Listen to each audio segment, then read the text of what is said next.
Olá pessoal, tudo bem com vocês? Professor Marden Moura com você e hoje nós vamos abordar um conteúdo muito interessante que nós podemos chamar, de direito divino dos reis de governar ou simplesmente direito divino de governar. E automaticamente a primeira coisa que vem na sua mente, eu tenho certeza, é que um direito que um rei ou que uma pessoa venha a ter de governar, chamado de divino, não é algo que ela cria, não é algo que ela traz a si, mas é aquilo que dentro de uma determinada sociedade, e nesse caso da sociedade medieval, é trazida a essa pessoa que virá a se tornar o governante. Essa pessoa que virá a se tornar aquela que terá a sociedade sob seu controle, tá bom? Então a primeira coisa que nós precisamos entender acerca dessa tese, a tese do direito divino dos reis de governar, é que o rei, ele surge como um representante de Deus. E esse representante é aquele que detém um poder terreno, e esse poder terreno, na verdade, pertence a Deus, mas Deus outorga essa pessoa, Deus dá o poder que outrora lhe pertence para que esta pessoa execute e efetive a sua vontade dentro desse contexto histórico, social, desse contexto vivencial que esse governante está. É por isso que o rei, considerado esse representante de Deus, ele estará dentro da Idade Média, submetido a um outro poder, o poder espiritual representado pelo líder máximo da Igreja Católica, aquele que é sucessor de Pedro, no caso, o Papa. Observe uma coisa, nós podemos pensar da seguinte maneira, esses reis, eles são representantes de Deus, então eles encontram-se ali como pessoas que devem levar o povo de Deus, aqueles que estão sob seu comando, a uma vida feliz. Então esse rei ele tem que trabalhar em prol do bem comum.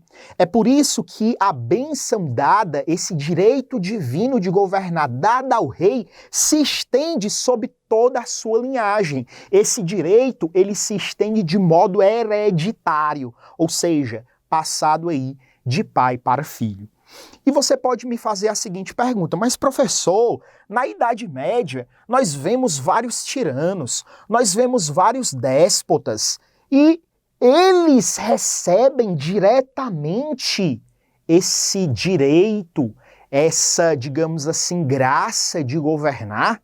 Veja, segundo a teoria do direito divino dos reis de governar, formulada no escopo da Idade Média, as pessoas que chegavam ao governo justamente através de artimanhas para tomar o poder daqueles, por exemplo, a quem pertenciam de fato o poder, se transformavam em tiranos ou em déspotas.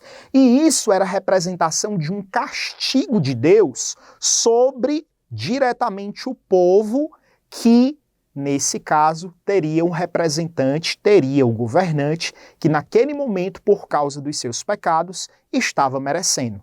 E esses representantes, de fato, não eram reis que pensavam no bem comum, mas eram tiranos ou déspotas que, pensando apenas nos seus interesses, traziam males e desgraças à grande maior parte da população. Foi tendo esse contexto em consideração que um dos maiores filósofos da Idade Média, dentro do período da escolástica, Tomás de Aquino, vai ser um dos primeiros a criar o que a gente chama hoje de direito de resistência.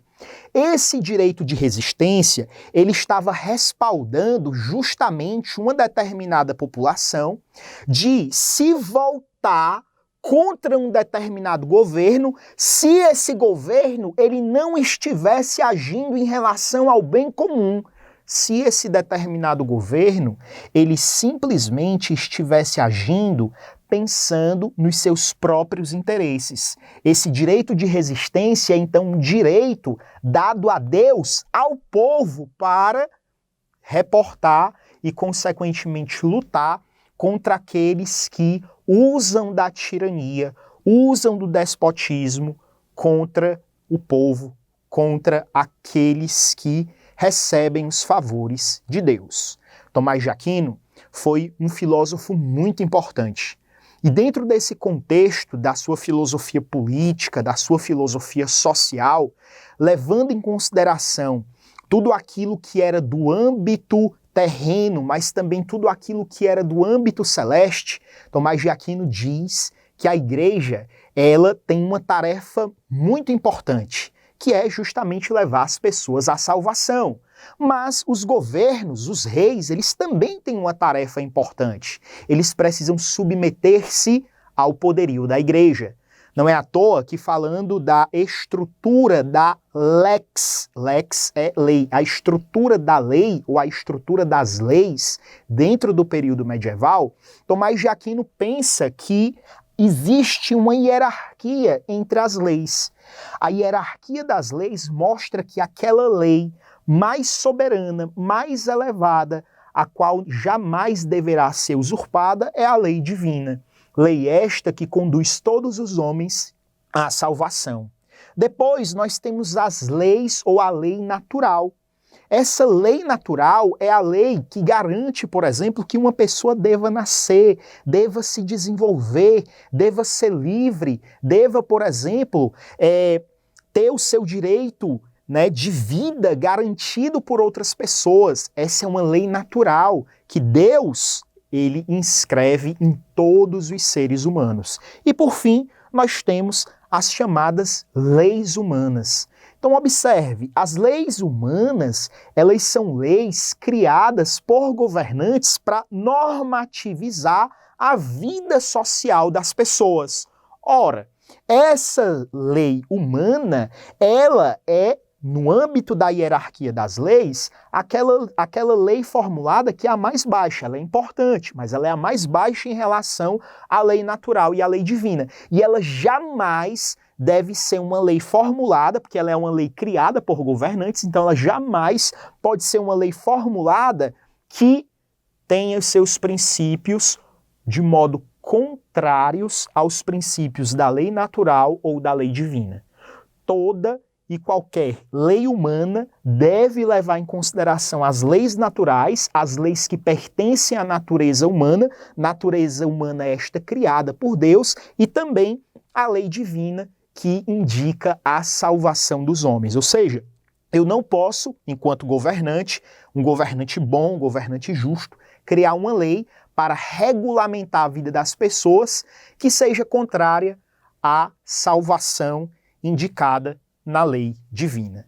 Então, praticamente, esse é um recorte do pensamento de Tomás de Aquino em consideração a esse direito divino de governar tão pregado, tão defendido na Idade Média e que só vai ser criticado posteriormente no mundo moderno, justamente por aqueles que foram chamados de iluministas, que eram contra o absolutismo monárquico e esse direito divino de governar, ok? Bons estudos para vocês, pessoal. Espero que eu tenha te ajudado muito nessa aula e a gente sempre se encontra no próximo vídeo. Valeu!